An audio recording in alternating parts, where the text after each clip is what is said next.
Hello guys, this is Prajwal. I hope you're doing extremely well. So I'm a data science learner and today I've created two functions which will be very beneficial for you while doing your hypothesis testing and analyzing your data frame. So what I've done for the first function is I've created a chi-square function that will only use the factor variables from the data frame and will ignore all the numerical variables, and it will return the output in a data frame which will give you the name of the variable and its p-value. So let me run this code first, and now I have imported the Framingham data and I'll be running the chi-square test. So I'm gonna run this function, and here is the output. So we have the variable names, we have the target variable, we have its corresponding p-value, and we have the interpretation whether it's significant or not. So let me run you through this code. So here I have named this function as chi-square test. You can name it anything, and this function takes three inputs, that is the data frame itself, the variable names, or the default value is all the variables, and the target variable. So I have initialized some vectors here and used a for loop to iterate through all the variables in the data frame.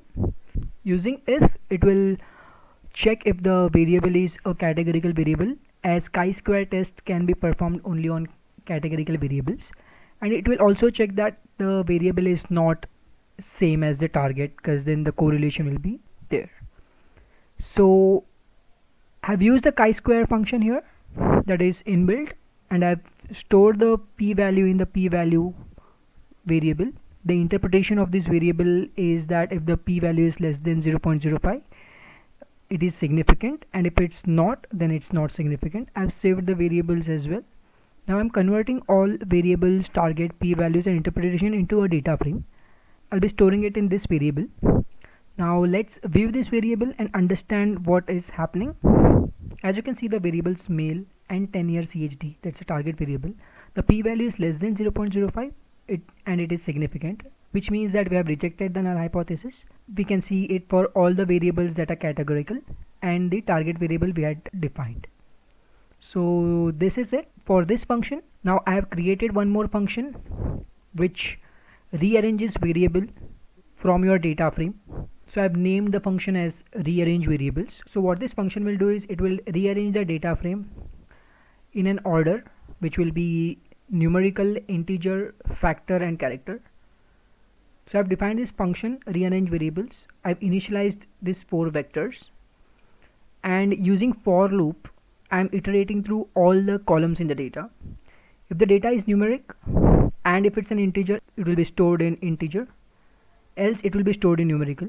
And if the variable is factor, it will be stored in factor, and if it's a character, it will be stored in a character. It's a pretty simple code.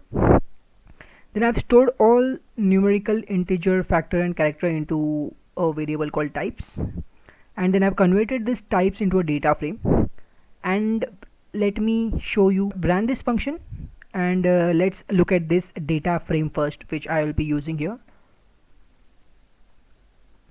So this is the order of the data frame right now. We can see the structure as well.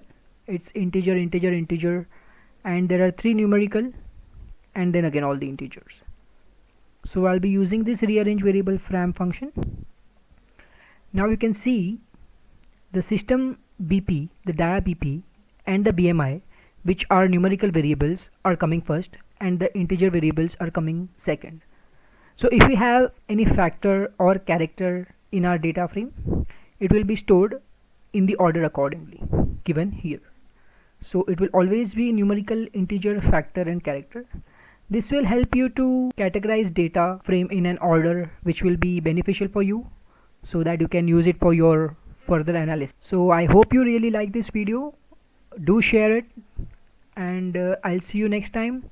Thank you and cheers.